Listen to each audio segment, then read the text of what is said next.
नरेला विधानसभा ward number 5 बाकनेर से दिल्ली नगर निगम चुनाव के लिए हर कोई किस्मत आजमा रहा है। ऐसे में क्षेत्र की जनता क्या चाहती है और आम आदमी पार्टी के कार्यकर्ता अपनी पार्टी के प्रति की गई मेहनत और अपनी अपनी काबिलियत के दम पर पार्टी से टिकट की मांग कर रहे हैं। इसी कड़ी में civil engineering professor Shrimati Rita Praveen Ranga ji ने टैलेंट ऑफ इंडिया न्यूज संवाददाता से मुलाकात में अपने विचार साझा किए, जिनका नाम सामने आते ही क्षेत्र के वोटरों ने अपनी जनप्रतिनिधि का फूल मालाओं से स्वागत किया। नमस्कार दोस्तों, मैं talent of India Rohtas Singh Yogi आज आपको लेकर आया है नरेला विधानसभा के वार्ड नंबर 5 में।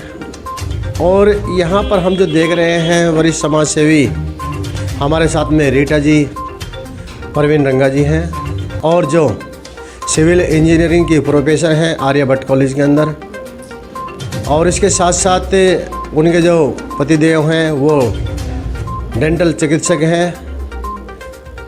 और यहाँ क्षेत्र के अंदर मैं आपको बता दूँ, स्वतंत्र नगर, बाकनेर, लामपुर, घोगा या जो वार्ड नंबर 5 के अंदर आने वाले जितने भी क्षेत्र हैं वहाँ पे समाज सेवा का कार्य अगर किया जाए, अगर गिनती की जाए तो कहीं कम नज़र नहीं आएगी उनकी। उसी को लेकर आज हम बात करते हैं, क्योंकि वार्ड नंबर 5 के अंदर पूरी दिल्ली के अंदर वैसे जो चुनाव है एमसीडी के, लेकिन यहाँ पर जो चुनाव की जो क्या कुछ गतिविधियाँ चली हुई हैं और क्या कुछ उनके विचार हैं, आइए चले जानते हैं कि क्षेत्र के लिए वो किस तरह का अगर मौका अगर पब्लिक देती है या कोई पार्टी उनको मौका देती है तो किस तरह के उनके विचार हैं और क्या कुछ उनकी सूझबूझ रहेगी क्षेत्र के लिए। चलिए, रीटा जी हमारे साथ में हैं। रीटा जी, अभी निगम का जो चुनाव आ चुका है तो शायद लगता है कि आप निगम के चुनाव की तैयारियां भी कर रहे हैं, तो इसी चीज़ को लेकर बात करेंगे कि अब तक का जो जिस तरह का जो निगम पार्षदी जो रही है, क्या कुछ क्षेत्र के अंदर कार्य हुए नहीं हुए, और आप पढ़े लिखे हैं, पढ़े लिखे तबके से भी हैं, तो क्या कुछ आपके विचार रहेंगे कि क्षेत्र के लिए क्या कुछ किया जाए, क्या नहीं किया जाए। देखिए, क्षेत्र में विकास हो रहे हैं, ये हम गलत नहीं कहेंगे। क्षेत्र में विकास चल रहा है, लेकिन विकास की गति धीमी है। अभी जैसे नालियाँ बन रही हैं फिर वापस टूट भी रही हैं, तो हमें ऐसा कार्य कराना है जो कि रहे थोड़े दिन तक, ठीक है। और विकास में अभी बहुत जगह पे कार्य होना बाकी है। जैसे कि अगर हम कहें कि यहाँ पे कॉलेज नहीं है तो कॉलेज के लिए मैं चाहूँगी बच्चों के लिए हम विकास करें। और जैसे हमारे यहाँ अगर क्षेत्र में देखें, नरेला स्वतंत्र नगर में बच्चों के लिए कोई प्लेग्राउंड भी नहीं है, तो मैं चाहूँगी बच्चों को सुविधाएं दें ताकि वो बच्चे गलियों में ना खेल के एक जगह सुनिश्चित हो जाए बच्चों के लिए कि वो खेलें। तो ऐसे ही अगर देखें तो स्कूल भी हम अच्छे बनाना चाहेंगे। जैसे सरकारी स्कूल है तो उन्हें, और जैसे आम आदमी पार्टी कर रही है डेवलपमेंट, लेकिन और भी डेवलपमेंट होने बाकी है हमारे एरिया में भी। तो इस तरह से जैसे कि अभी हमारा बच्चे दूर दूर जा नहीं पाते क्योंकि यहाँ पे मेट्रो की सुविधा नहीं हो पा रही है। तो मेट्रो के लिए मैं कोशिश करूँगी, अगर मैं बन जाती हूँ अपने क्षेत्र में, तो हम मेरे विकास कार्य के लिए और इसके विकास के लिए तो हम आगे कार्य करेंगे ही।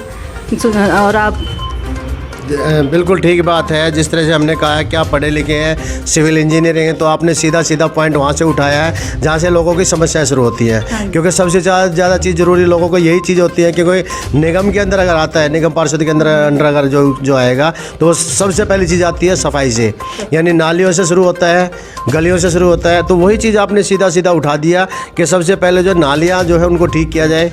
तो उसी चीज़ को लेकर जो है जनता के अंदर और भी कुछ उम्मीदें होती हैं कि अपने क्षेत्र के जो उम्मीदवार हैं उनसे कुछ उम्मीदें उनकी और होती है। तो क्या कुछ उनकी उम्मीदों पर क्या आप खरा उतर पाएंगे? बिल्कुल, जो भी समस्याएं हैं मैं उन पर खरा उतरने की पूरी कोशिश करूंगी। उनके जो जितने भी दिक्कत हैं उनको मैं पूरा करने की कोशिश करूंगी। बिल्कुल ठीक बात है। लेकिन एक चीज़ और भी है, मैं मैडम आपको बता दूं कि यहाँ ये क्षेत्रफल तो काफ़ी लंबा चौड़ा स्वतंत्र नगर का, और कई जगह ऐसी हैं जहाँ शमशान घाट की जगह नहीं है और कब्रिस्तान की जगह नहीं है। तो ऐसी स्थिति में, क्योंकि देखो जब इंसान पैदा होता है तो मरना भी एक ना एक दिन ज़रूरी है, और ये निगम के अंडर ही आता है। तो ऐसी स्थिति में स्वतंत्र नगर को क्या आप इस तरह की जो है सुविधा दिला पाएंगे? हाँ जी, हम बिल्कुल दिला पाएंगे, क्योंकि हमारे नगर के आसपास जगह काफ़ी खाली पड़ी, तो हम कोशिश करेंगे उस जगह को लेकर और उपलब्ध कराने की। अगर बात की जाए रीटा जी, जिस तरह से आपने कहा आम आदमी पार्टी के जो है आप कार्यकर्ता भी रहे हैं, कितने साल आपने जो है पार्टी की सेवा की है? सर 3 साल हो गए मुझे पार्टी ज्वाइन करे हुए, तो सेवा मैं 3 साल से ही कर रही हूँ, आप देख लीजिए। ऐसा क्या कुछ लग रहा है आपको कि भाई आम आदमी पार्टी की तरफ आप जो है रुझान हुआ आपका? क्या लगा कोई जो है आम आदमी पार्टी काम कर रही है? आम आदमी पार्टी हर क्षेत्र में काम कर रही है। अगर आप देखो स्कूल, तो स्कूल में सरकारी स्कूलों को इतना डेवलप कर दिया है कि प्राइवेट स्कूल भी इतनी सुविधाएं नहीं दे पा रहे हैं। और अगर आप बात करें कि आम आदमी पार्टी ने लेडीज़ के लिए इतनी सुविधाएं करी है, बस में फ्री टिकट अभी तक कोई नहीं कर पाया। होता था कि ओकेजनली आपको दिया जाता था फ्री टिकट, लेकिन अभी हो रहा है कि साल 2 साल से आप फ्री सफ़र करिए महिलाएं। तो इतनी बड़ी अपॉर्चुनिटी उन्होंने दी है कि महिलाओं को आगे बढ़ने का उन्होंने अवसर प्रदान किया है कि महिलाएं जा सके इधर उधर। अरे जिनके पास हैं वो तो पैसे दे सकते हैं, लेकिन जिनके पास नहीं है वो कैसे करें? तो उनके लिए ये बहुत अच्छा अवसर है।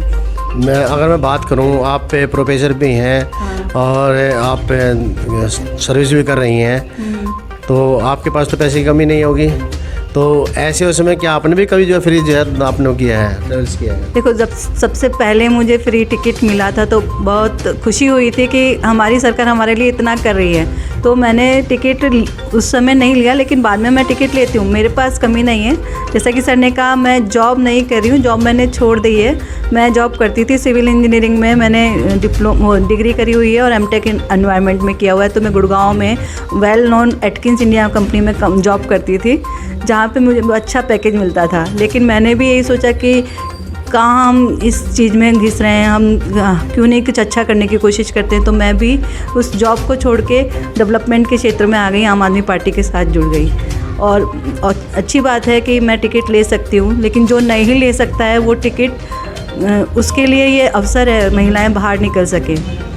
क्योंकि देखो, हम इसीलिए सवाल कर रहे हैं क्योंकि कुछ लोगों का सवाल ही यही होता है। हाँ। हम लोगों से भी ये सवाल करते हैं कि आप लोग कभी पूछते नहीं आम आदमी पार्टी के लोगों से, या आम आदमी पार्टी के जो कर्णधार जो है उन लोगों से नहीं पूछते हैं आप कि भाई जब जो महिलाएं टिकट ले सकती हैं, क्योंकि तकरीबन जो महिलाएं वही चलती हैं जो रोज़ सर्विस करती हैं। हाँ। जो आना जाना जिनका रहता है तो उनके पास कमी नहीं रहती पैसों की, तो फिर उन लोगों के लिए क्यों फ्री किया गया है? नहीं सर, देखिए, आप महिलाओं की तो बात कर रहे हैं जो जॉब करती है, लेकिन आप अपने स्टूडेंट्स की बात करें तो उनके पास इतना नहीं रहता पैकेज, मतलब कि पढ़ाई के साथ साथ वो मतलब पढ़ाई कर रहे हैं, फिर उनके पास इतने पैसे नहीं रहते। वैसे तो पास बन जाता है, पास भी आपका कम पड़ता था, लेकिन फिर भी बच्चों के लिए बहुत सुविधाएं हुई हैं। और जिनके पास पैसे नहीं है, ऐसा नहीं है कि सिर्फ वर्किंग लेडीज़ ही सफ़र करती है। अगर आप देखेंगे तो एक सब्जी वाली भी सफ़र करती है वहाँ पे, है ना। तो हर लेवल का बंदा वहाँ पे सफ़र करता है। तो जिसके पास है ऑब्वियसली वो अपने पैसे देकर टिकट ले सकता है, लेकिन जिसके पास नहीं है उसके लिए बहुत अच्छी अपॉर्चुनिटी है। और अगर आप देखें तो वहाँ पे हमारे को बिजली भी फ्री दे रहे हैं।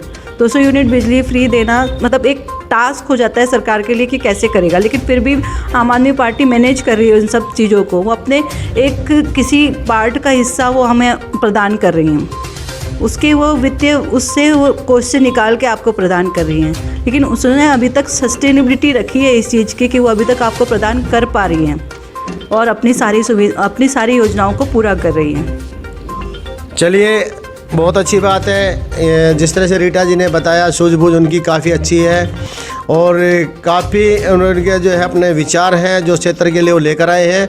तो हम चाहेंगे कि क्षेत्र की जो जनता है वो रीटा जी के विचारों को सुने और देखें, और अच्छी तरह से जितने भी आपके कैंडिडेट हैं, आपके उम्मीदवार हैं, उन सभी के विचारों को सुनकर और जांच परख कर ही वोट करें।